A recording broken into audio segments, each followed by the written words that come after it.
What is today Latin America was once many native nations. Spain, Portugal, France, England, the Dutch, and Danish invaded.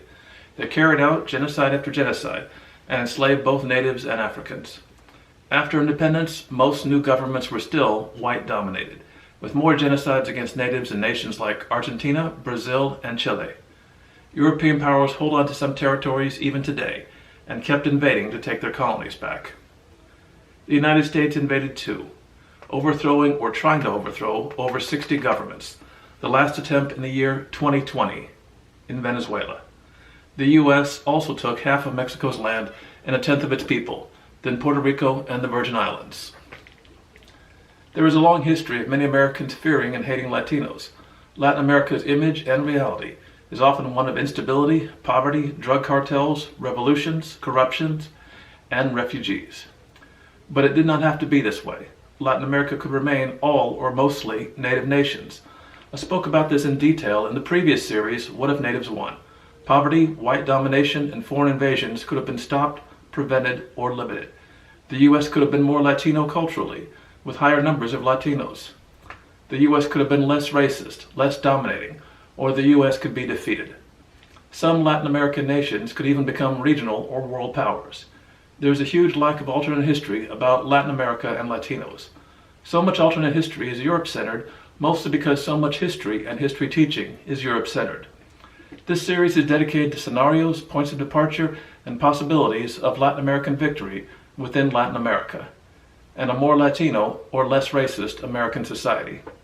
My name is Carroll. I'm Associate Professor of History at Northern Virginia Community College. I've written mostly about wars, veterans, human rights, and genocide. My next history book will be Genocide Denial in America, about the 7 genocides against indigenous people that took place in the U.S. that most people were never taught about, don't know, or deny. I've also written some science fiction, mostly alternate history. One story, Timely Saviors, appeared in a short story collection, The Witness Paradox. I'm also, together with Rob Schmidt of Bluecorn Comics, editing and putting out a short story alternate history collection, What If Natives Won? I've also written a sci-fi alternate history book, The Man in Black, the first of a series. The nation of Mexico, when it became independent, started off as a self-declared empire. And the man who turned it into an empire instead of a republic was Agustin de Iturbide. Iturbide came from a very elite background, wealthy noble criollos with their own coat of arms. His family owned multiple haciendas, and he married into even greater wealth related to Austrian nobility. Iturbide spent 10 years fighting against independence rebels, almost all of them mestizos and natives. Father Hidalgo, the first rebel leader, was a distant relative. Iturbide was asked to join the uprising. He turned them down and criticized them for what he called barbaric methods. But Iturbide himself practiced savage repression, mass executions, and imprisoning entire rebel families. Iturbide was also notoriously corrupt, creating monopolies for his own profit and embezzling. Corruption finally got him removed as a general. Iturbide then allied with the rebel leader Vicente Guerrero. Guerrero was both black and native, son of a middle-class small business owner. In Spain there was a strong push for a republic. Iturbide and other criollos wanted to prevent a republic in Mexico. They hoped to invite the Spanish king to become Emperor of Mexico if he were overthrown in Spain. If not him, then the Spanish king's brother. Guerrero hoped to win many criollos to independence and set up a constitutional monarch who would just be a figurehead. But Iturbide then proclaimed himself president. He set up a junta, a puppet congress he appointed. He betrayed the mestizo and native rebels, keeping them out. He then set up a palace for himself and had himself crowned Emperor Iturbide I. He claimed to be doing this reluctantly because Spain's king refused to become Mexico's emperor or allow any relatives to become it also. A new Mexican Congress reluctantly elected him emperor because they were threatened by crowds of his supporters. Iturbide also jailed dozens of congressmen. Then many of the wealthy turned against him when he passed a property tax, while himself living in luxury. Into this came the notorious General Antonio de Santa Anna. Santa Anna would later be president of Mexico no less than 11 times, only becoming president when there was war or conflict, and then leaving when he was kicked out or simply became bored. Santana had been one of the other royalist generals, a loyal, wealthy criollo. He now joined the calls for Iturbide to be overthrown for a republic, but later admitted he didn't even know what a republic was at the time. Guerrero was badly wounded in a battle and took months to recover. Then Central America's provinces broke away, declaring independence. Santana won victories and convinced many of Iturbide's generals to switch sides. Iturbide was overthrown. He went into exile in Italy. His wealthy criollo supporters convinced him to return.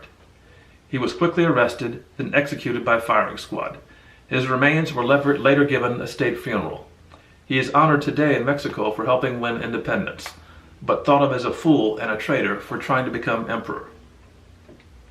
What if Mexico became a constitutional monarchy? There are several ways this could happen. Spain's notoriously incompetent King Ferdinand, often called the Felon King, could be overthrown, perhaps executed. Then his brother or cousin becomes the Mexican emperor. Spain's Republican revolt could force him to accept being a constitutional monarch. French troops invading Spain to put him back in power may lose. Or Iturbide could have ruled less foolishly, and only as a temporary president until a monarch took over. He could choose not to betray Guerrero and the other rebel mestizos and natives. He could decide not to alienate criollos with high taxes. A success might convince Ferdinand to allow a relative to take the Mexican throne.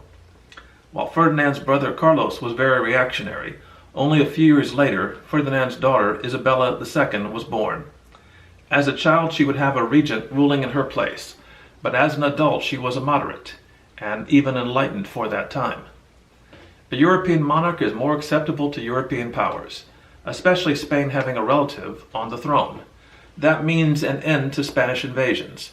In our own timeline, Spain reinvaded Mexico 3 more times, the last time ending in 1829. Santana took power each time, and Mexico was definitely better off without him as president. Mexico's criollo elites are fighting among themselves far less. If Mexico's natives and mestizos have some power and reforms, they revolt less too. Other powers are less likely to invade. Britain invaded Mexico once and sought to take away California later. France invaded Mexico twice. The second time under Napoleon III, seeking to put its own monarch on the throne and allying with local wealthy white conservative elites. That won't happen if those same elites already have an emperor, sparing Mexico 2 civil wars that wrecked the nation for a dozen years, followed by a dictator, Porfirio Diaz, who ruled for over 30 years and had to be removed by a revolution that killed millions. Can a stronger Mexico hold on to Central America and its north? Mexico would then today stretch from California over to Texas and all the way south to Costa Rica. Less invasions and more unity means a stronger nation that never needs to bring in American colonists to Texas. The chance of a U.S. invasion is far less. Mexico is better able to fight off any U.S. invasion, also since it is backed by European powers. A lack of new slave states means the U.S. has an earlier civil war, perhaps in the 1840s, and with an early loss by slavery backers, and the U.S. too occupied to invade Mexico. When the gold rush does happen, it leads to more prosperity and development for Mexico. It also means no California Indian genocide. Mexico's way of dealing with its natives was assimilation, not like the U.S., where it was extermination up to the 1860s. The U.S. and Mexico become equally powerful regional powers, and about the same size in territory and population. Mexico's population today is 125 million. Under this, it would be over 200 million, while the U.S. population of 325 million would be under 250 million. And Mexico would be far more prosperous. There is no reason Hollywood, Silicon Valley, and Texas oil and cattle industries wouldn't be just as big under Mexico. The worst of it is that Mexico may trade stability for very unequal society. Wealthy white elites and most of its 90% mestizos and natives staying poor farmers, at least at first. Slavery ends, but feudalism and corruption might remain. But to hold on to power, the emperor and other wealthy elites have to give something. Mestizos and perhaps natives have the vote, a Congress, and some real power, education, and a chance to have other small businesses. The best hope here is that Isabella would be very much like Victoria of Great Britain, gradually choosing to give up power. By the 20th century, Mexico's emperor would be just a figurehead, a reason that tourists go to Mexico. If not, another social revolution is sure to be tried on the left, by socialists and others, and likely opposed by not just conservatives, but phalangist or fascist on the right. This is the end of the video. Please repost freely, like, quote, and comment. This has been Latin American Victory.